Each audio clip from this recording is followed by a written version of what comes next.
안녕하십니까. 예수님의 토라와 세례 요한 연결짓는 두 번째 시간입니다. 지난주 직전 강의죠. 광약교회 하다가 제가 사례가 들려서 갑자기 강의를 멈췄는데 이어가도록 하겠습니다. 사도행전 7장 44절로 50절까지 스데반의 설교가 나오는데 그 설교 중에 신구약 성경에 유일하게 등장하는 표현이 있죠. 바로 광약교회라고 하는 표현입니다. 광약길, 이스라엘 백성들이 걸어갔던 광약길인데 바로 하나님의 도우심으로 살게 되죠. 우리 인생도 마찬가지입니다. 그래서 예수님의 신앙과 믿음을 간직하고 있었던 스데반이 순교할 때 마지막 유대인들 앞에서 이스라엘 역사를 들춰내면서 이스라엘 백성들의 그 고난을 광약교회에 묘사하면서 신약시대 초기 교회의 고난의 삶과 연결지었던 그런 모습은 너무나도 귀한 일이라고 생각합니다.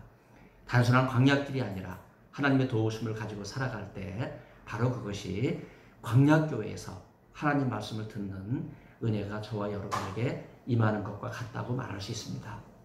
광약교회는 인생길에서 서로 의지할 것 없는 사람들이 모여 진솔하게 애환을 나누면서 하나님을 경험하는 삶의 터전이라고 말할 수 있습니다. 앞에서 예수님 말씀의 서원을 4번 길게 다뤘지만 예수와 히브리어로 예수와 예수님인데 예수님을 가장 분명하게 드러낸 이 서론 이후에 예수님의 토라는요, 마태복음과 누가복음의 공통 자료에서 세례 요한이 광야 한 곳에서만 머무는 것으로 전하지 않고 모든 요단 지역에 요한이 출현했다 하면서 요한의 활동 본거지를 좀 넓게 잡고 있습니다. 학자들은 이런 요한의 활동지와 관련돼서 많은 상상들을 하는데 단지 요한이 광야에만 있지 않고 세례를 베풀기 위해서 요단강에도 자주 나타났다 하는 그러한 이야기를 하고 있습니다. 왜 세례 요한이 이 사해 북단 지역에 자주 나타났을까요? 바로 그 지역은 구약성경 엘리야 유적지와 연결되고 있습니다. 사해 북단 인근에 예루살렘 동편의 벳바게라고 하는 이름과 똑같은 이름이 바로 베단이라고 하는 곳이 있는데 바로 엘리야의 승천터가 있었던 곳입니다. 불병거를 타고 하늘로 올라갔던 세례 요한의 승천지죠. 베단에 있는 세례 요한의 세례터와 마찬가지로 엘리야의 승천터에 지금도 그 유적지를 가면요, 요르단 국경 쪽에서 들어가야 됩니다. 비잔틴 시대의 교회터가 있고 그 주위에 많은 사람들이 식수를 공급받기 위해서 많은 수로를 만들어 놓고 우물을 만들어 놓은 그런 흔적들을 우리가 만나게 됩니다.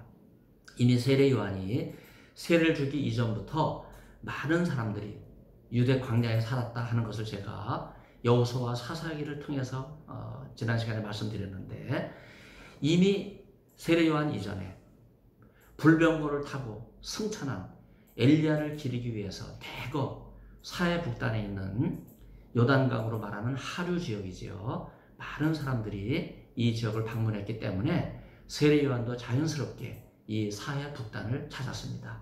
그리고 사람들에게 명성을 얻게 되자 광야에서 생활하는 세례 요한에게 여러분 붙여진 특이한 별명이 뭡니까? 엘리야가 아닌가. 그래서 세례 요한을 엘리야로 불렀던 그런 내용들을 우리가 확인해 볼 수 있습니다. 나자라 예수님께서는 헐몬산 인근 가이사라 빌립보 지방에 올라가시게 됐을 때 바로 파니아스 반신전이 있었던 것이죠. 사람들이 다 우상에게 절하고 이방신전 동성애에 다 휩쓸리는 인간의 쾌락과 욕망에 이끌려서 우상 숭배를 하는 그런 상황에서 사람들이 나를 누구라 하느냐 이렇게 제자들에게 묻습니다. 이런 질문을 던졌을 때 제자들은 더러는 엘리야라, 그 다음에 말이 뭡니까? 혹은 세례 요한이라 하나이다 이렇게 대답하지 않습니까? 그 세례 요한의 명성은요, 베단이 세례터를 넘어서 바니아스 신전이 있었던 바로 가이사랴 빌립보 지역에까지 이어진 것을 볼 수 있습니다. 이런 정황을 통해서 세례 요한의 전성이 모든 요단 지역 안에서 요단강의 수원지인 텔단, 요단강의 하류인 사해 북단에 이르기까지 두루 전해진 것을 볼 수 있어요. 이런 유대 광야에도 겨울에 우기철이 되면 비가 와서 흐르는 와디천이 있는데, 이제 건천이라는 뜻이지요. 비가 오기 전에는 말라 있다가 비가 오면 흐르는데, 사막에 있는 시내에게 언제 보아도 항상 메말라 있습니다. 이스라엘과 요르단 국경에 있는 바로 베단이 세례요한이 활동했던 그 지역에도 많은 건천이 있어요. 모든 요단 지역에서 활동한 세례 요한이 바로 이 지역에서 와디천에서 활동했던 바로 그런 상황들을 우리가 생각을 해볼 수 있는데, 특별히 세례 요한에 관한 언급 중에 예외적으로 나중에 요한이 헤롯이 후실로 드린 헤로디아의 결혼을 비판하게 되지 않습니까? 이에 분개한 헤롯이 그를 요단강 건너편에 있는 에돔 지역에 마케르스라고 하는 그 바로 헤롯의 여름 궁전인데 거기다가 요한을 가둬버립니다. 옥중에서 고통당할 때 살로메가 춤을 춰서 거기에 감탄한 헤롯이 세례 요한의 목을 달라는 이 살로메의 요청에 의해서 마태복음 14장 6절로 11절까지 나오는 내용이죠. 바로 목을 베서 순교당하는 이런 일이 바로 헤롯의 여름 궁전인 모압 땅 바로 마케르스에서 순교하는 이런 기록이 예외적으로 등장합니다.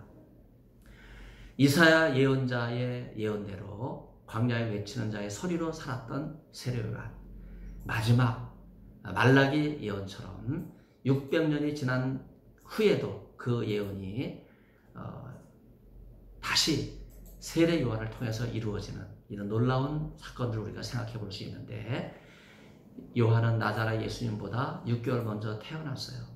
메시아가 오신 예수님의 길을 준비하면서 살았는데, 그는 그 길을 준비할 뿐만 아니라 그 첩경, 지름길이지요. 평탄하게, 굽은 길도 평탄하게 하는 하나님 말씀에 온전히 사로잡혔던 사람인 것을 볼 수 있어요. 누가복음 3장에 보면 마태복음 3장이 없기 때문에 공통규절이 아니기 때문에 예수님 말씀 복음서에는 등장하지 않지만, 세례 요한이 활동했던 지역 가운데 동서남북에 많은 사람들이 세례 요한에게 모였는데, 바로 하나님의 말씀이 요한에게 임했기 때문에 많은 사람들이 세례 요한에게 모여든 것을 볼 수 있습니다. 동서남북 요단 모든 지역에서 활동했던 세례 요한은 비록 죽었지만 예수님께서는요, 마태복음 11장 11절에 내가 진실로 너에게 말하노니 여자가 낳은 자 중에 세례 요한보다 큰 이가 일어남이 없도다. 그러나 천국에서는 극히 작은 자라도 저보다 크니라. 제가 사역을 했는데, 이런 말씀을 통해서 광야에 살았던 세례 요한의 삶을 예수님이 재조명하고 계세요. 우리도 세례 요한처럼 죽기까지 사명을 감당하게 되면 천국에서 큰 자가 될 것입니다. 그러나 천국에서 과연 큰 자가 누구이겠습니까? 예수님의 말씀은요, 자기를 낮추는 자가 큰 자다. 나중된 자가 먼저 된다. 바로 이것이 천국의 특징입니다. 세상 사람들은 자기 자리를 지키고 높은 자리에 오르려고만 하죠. 한번 권력을 잡으면 세상 권력뿐만 아니라 교회도 신학교도 마찬가지예요. 그 권력을 놓지 않기 위해서 발버둥 치고 한 번 잡은 권력을 연장하고 재임하고 그러는 와중에 관권, 금권, 불법이 난무하는 이런 일들이 얼마나 많이 있습니까? 예수님의 말씀은요, 땅에서 작은 자라도 놀랍게도 천국에서는 큰 자가 될 것이다. 이런 말씀하셨는데, 바로 이것이 하나님 나라가 지닌 비밀이라고 말할 수 있습니다. 세례 요한은 부친인 사가랴가 제사장이기 때문에 자동적으로 제사직을 계승할 수 있는 사람이었어요. 구약성서에서 제사장은 코헨이라고 부르지요. 미국에는 코헨 신학대학도 있습니다.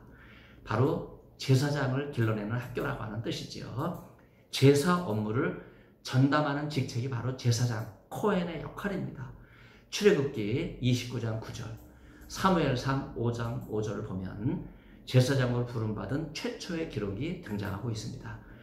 잘 준비돼서 아버지가 제사직을 수행하면 그 아들에게 제사직이 계승돼서, 사가랴가 제사장이기 때문에 세례요한도 자연스럽게 제사직을 계승하는 그런 사람이었다고 볼 수 있어요. 그럼에도 불구하고 그는 모든 기득권을 내려놨습니다. 광야에서 외치는 자, 하나님 말씀 임했을 때 그 말씀 하나만 가지고 살았던 사람입니다. 요한은 오직 예수님의 길을 준비했던 사람이지요. 자기의 모든 자랑은 내려놓고, 오직 자기에게 주어진 특권도 내려놓고, 오직 예수님만을 위해서 살았던 사람이라고 볼 수 있습니다. 자기 뒤에 오시는 나자라 예수님을 위해서 살았던, 오직 예수님의 들러리, 정말 세례 요한에 대한 멋진 요한복음의 지적입니다. 세례 요한의 삶을 한마디로 이야기하면 하나님의 부르심에 믿음으로 순종한 예언자입니다. 다음 시간에 이어서 세례 요한의 삶을 어떻게 믿음으로 살았는지, 하나님 말씀에 순종한 사람인지 재조명하도록 하겠습니다.